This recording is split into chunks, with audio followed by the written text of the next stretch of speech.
Break नंतर शेती मित्रमध्ये आपल्या सगळ्यांचं स्वागत। आता आपण शेतीविषयक बातम्यांचा आढावा घेणार आहोत। ज्या अनुषंगाने गेल्या काही दिवसांपासून कृषी विभागामध्ये हालचाली सुरू होत्या, आता त्याबाबतचा प्रत्यक्षात अहवालच समोर आलाय। पंतप्रधान पीक विमा योजनेत शेतकऱ्यांच्या अडचणी आणि कृषी विभागाची घुसमट यामुळे राज्यासाठी स्वतंत्र पीक विमा कंपनी असावी अशी मागणी शेतकरी संघटनांनी राज्य कृषी मंत्री दादा भुसे यांच्याकडे केली होती। त्यानुसार आता कृषी विभागाने प्रस्ताव तयार केला, त्यामुळे या नव्या धोरणाच्या अध्यायाला सुरुवात झाली आहे। आता नेमकं काय होणार याची चर्चा रंगू लागली आहे, कारण विमा कंपनीच्या मनमानी कारभारामुळे शेतकऱ्यांना त्यांच्या हक्काचे पैसे मिळत नाहीत। शिवाय दुसरीकडे विमा योजनेमध्ये सहभागी होण्याचं आवाहन हे कृषी विभागाकडूनच केलं जात आहे। त्यामुळे केंद्र सरकारच्या पीक विमा योजनेतून बाहेर पडण्याची प्रक्रिया सुरू झाली असून येत्या अर्थसंकल्पात अशा स्वरूपाचा प्रस्ताव हा कृषी विभागाकडून पाठवण्यात येणार आहे। यामध्ये काय तरतुदी असाव्यात म्हणून हा प्रस्ताव पाठवण्यात येणार आहे।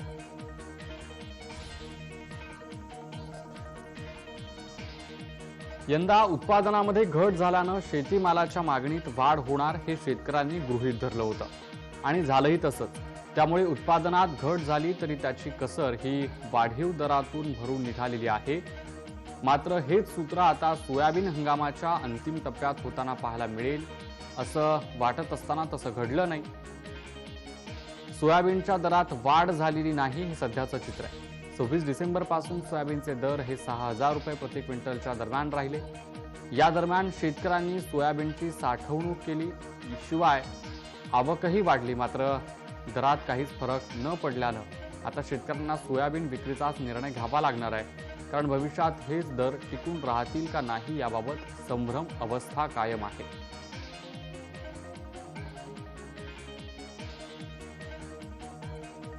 – 2023 हे वर्ष आंतरराष्ट्रीय मिलेट्स वर्ष म्हणून साजरं करण्यात येणार आहे। त्याचं औचित्य साधून भारताची कृषी निर्यात प्रोत्साहन यंत्रणा अबेडानं येत्या 2 वर्षात 100 देशात भारताचे मिलेट्सचे उत्पादन निर्यात करण्याचे उद्दिष्ट डोळ्यासमोर ठेवले। भारताकडून सध्या 50 देशांमध्ये मिलेट्स निर्यात केली जाते। याशिवाय भारताची एकूण कृषी निर्यातही प्रतिस्पर्धी देशांच्या तुलनेत कशी वाढेल याबाबतही धोरणात्मक निर्णय घेण्यात येत आहेत। 1 दशकापूर्वी आपण आपली कृषी उत्पादने 150 देशांमध्ये निर्यात करत होतो। आज मितीस हा आकडा 190 देशांवर गेला। जगातील प्रमुख बाजारपेठ मानल्या जाणाऱ्या देशांतील आपल्या कृषी उत्पादनाच्या निर्यातीचे प्रमाण वाढवणं हे आपल्या समोरचं प्रमुख आव्हान असेल। महावितरण कंपनीकडून पुन्हा एकदा शेती पंपाचा वीज पुरवठा सक्तीनं खंडित करण्यात येत असल्यानं शेतकरी हवालदिल झाले। 18 तास दिवसा सुरळीतपणे वीज पुरवठा करा, आम्ही आणि आमचे शेतकरी मित्र हसीखुशीनं वीज बिल भरणा करतील असं शेतकरी सांगतात। रात्री लाईट न देता दिवसा लाईट द्या, तोडलेलं कनेक्शन पूर्ववत करा अशी मागणी शेतकऱ्यांनी महावितरणकडे केलेली आहे।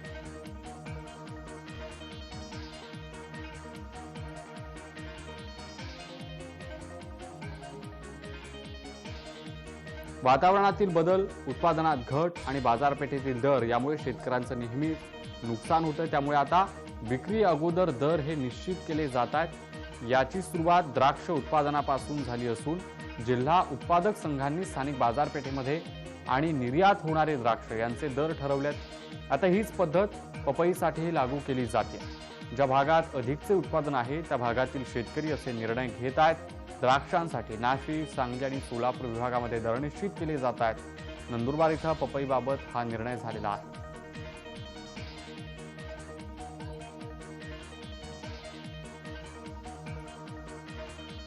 द्राक्षाची पंढरी म्हणून नाशिक जिल्ह्याची ओळख संबंध देशात आहे। स्थानिक बाजारपेठेबरोबरच इथल्या द्राक्षांची मोठ्या प्रमाणात निर्यात होते। शिवाय दर नियंत्रित असल्यानं या द्राक्षांची चव सर्वसामान्य नागरिकांनाही घेता येते। मात्र हे सर्व होत असताना द्राक्ष उत्पादकांना कराव्या लागणाऱ्या समस्यांचा सामना याचा देखील विचार होणं गरजेचं आहे, कारण गेल्या काही वर्षांपासून निसर्गाच्या लहरीपणामुळे उत्पादनावरील खर्च वाढतोय। शिवाय दराबाबत कोणतीही ठोस भूमिका नसल्यानं शेतकऱ्यांना व्यापारी ठरवतील त्याच दरात विक्री करावी लागते।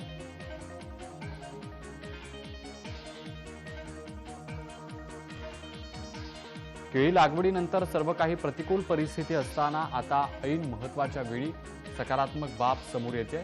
खानदेशासह मराठवाड्यातील केळी बागांवर बदलत्या वातावरणाचा आणि करप्या रोगाचा प्रादुर्भाव झाला होता, त्यामुळे उत्पादनात घट झाली आहे. मध्यंतरी जालना येथील शेतकऱ्यांनी बागात जमीनदोस्त केलेल्या होत्या.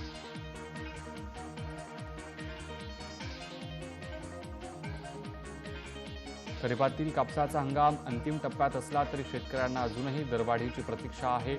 कारण सुरुवातीपासूनच कापसाला चांगला दर मिळाल्यानं प्रतिकूल परिस्थितीमध्ये शेतकऱ्यांना मोठा आधार मिळाला होता.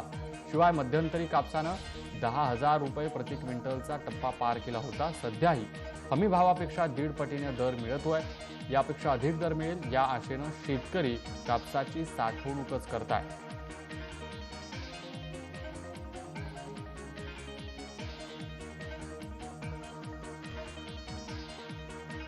किडीमुळे उत्पादनात घट होऊ शकते, मात्र डाळिंबावर खोडकिडीमुळे थेट बागात उद्ध्वस्त होण्याची वेळ आली आणि त्यामुळे शेतकऱ्यांचं न भरून निघणारं नुकसान झालेलं आहे.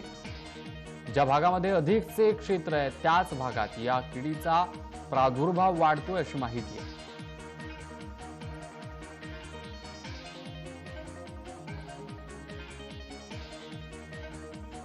अतिवृष्टीमुळे खरीप हंगामातील पिकांचं नुकसान झालं. रब्बी हंगामातील पिकांच्या आशाही आता वातावरणातील बदलामुळे धूसर झालेल्या आहेत. उत्पादन वाढीसाठी मराठवाड्यातील शेतकरी हा फळबागांकडे वळलाय, मात्र यावरही धोक्याची घंटा कायम आहे. हिंगोली जिल्ह्यातील वसमत येथील शेतकऱ्यांचं केळी हे हुकमाचं पीक. आतापर्यंत पोषक वातावरणामुळे शेतकऱ्यांच्या उत्पादनात वाढही झाली होती. यंदा मात्र निसर्गाच्या लहरीपणाचा सामना करावा लागतोय.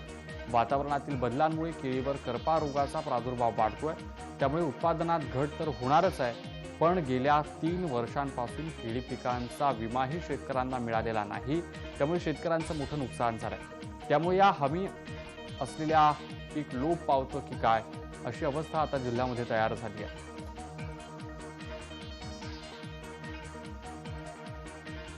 पोकरा योजनेमध्ये ज्या गावांचा सहभाग झाला आहे त्यांची कामे पूर्ण होऊन देखील अनुदान रखडलं होतं.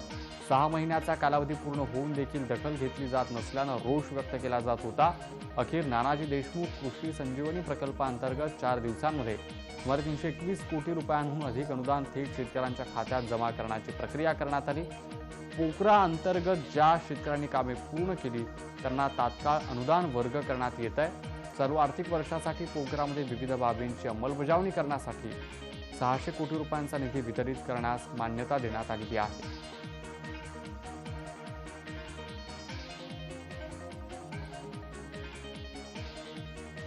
भारत हा जगाच्या पातळीवर दुसऱ्या क्रमांकाचा खाद्यतेल वापरणारा देश आहे. पहिला खाद्यतेल आयातीत क्रमांकावर 2015 ते 16, 2020 ते 21 या काळात देशातील तेलबिया उत्पादनामध्ये 43% वाढ झाली. 2016-17 नंतर खाद्यतेल उत्पादनामध्ये लक्षणीय वाढ झाली, असं आर्थिक पाहणी अहवालामध्ये म्हटलं.